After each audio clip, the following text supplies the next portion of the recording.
தாவேக ஆட்சியின் சட்டம் ஒழுங்கு சீர்கேட்டை திசை திருப்பும் வகையில் அனிதா ராதாகிருஷ்ணன் கைது செய்யப்பட்டுள்ளார் என்றும் தமிழ்நாட்டில் குதிரை பேரத்தை விஜய் தொடங்கி வைத்துள்ளதாகவும் முன்னாள் சட்டமன்ற உறுப்பினர் சிவி எழிலரசன் குற்றம் சாட்டியுள்ளார்.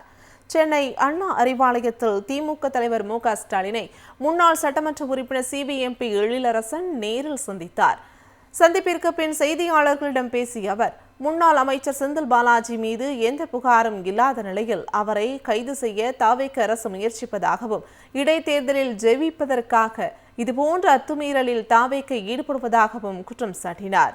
ஆட்சி அமைப்பதற்கு முன்பு தொடங்கிய தாவேகவின் குதிரை பேரம் தற்போது வரை தொடர்கிறது என்றும், தமிழ்நாட்டில் குதிரை பேரத்தை முதலில் தொடங்கி வைத்துள்ளார் முதலமைச்சர் விஜய் என்றும் அவர் குற்றம் சாட்டினார். அதிமுகவிலே ஒரு பிரிவு இருக்கிற அந்த ஒரு பிரிவு வரைக்கும் போய் சந்திக்கிறாரு ஒரு முதலமைச்சராக பொறுப்பேற்றுக்கிட்டவர். எவ்வளோ பெரிய அட்டூடியும் அந்நியாயம்னு பாருங்க. இது குதிரை பேரத்தை முதலில் தொடங்கி வைத்திருக்கக்கூடியவர் யார் என்றால் நடிகர் விஜய், இன்றைய முதலமைச்சர் விஜய் அவர்கள் தான். ஏன் இன்னைக்கு அதிமுகவில் இருக்கக்கூடிய ஒவ்வொரு சட்டமன்ற உறுப்பினர்களையும் ராஜினாமா செய்து கொண்டிருக்காங்கன்னு மக்கள் கேள்வி கேட்குறாங்க. இது அசிங்கமாக இருக்கேன்றாங்க. மக்கள் அளித்த தீர்ப்பு, மக்கள் அளித்த வாக்குக்கு மீறாக அவங்க ஒரு வாரத்தில் ஒரு மாதத்துக்குள்ளாக இத்தனை பேருக்கு ராஜினாமா செய்கிறாங்களே, இது முறையான கேள்வி எழுப்புறாங்க.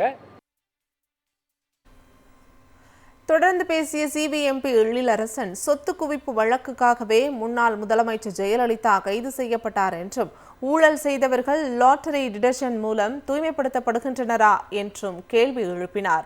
கரூர் சம்பவம் நிகழ்ந்து இத்தனை நாட்கள் கழித்து விஜய் அங்கு செல்வது ஏன் என்றும், பொய் பித்தலாட்டங்களை வைத்து ஆட்சியை நடத்தலாம் என அவர் நினைப்பதாகவும், பாஜக திட்டங்களை தமிழ்நாட்டில் நிறைவேற்ற தாவேகவினர் முயல்வதாகவும் அவர் குற்றம் சாட்டினார்.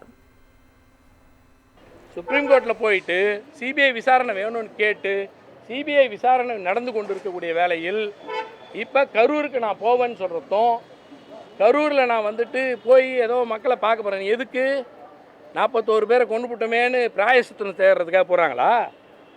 அவங்களுக்கு வேலை வாய்ப்பு கொடுக்கறதுக்காக போகிறேன், அவங்களுக்கு ஆறுதல் சொல்கிறதுக்கே மகாபலிபுரம் கூப்பிட்டு ஆறுதல் வச்சவர்.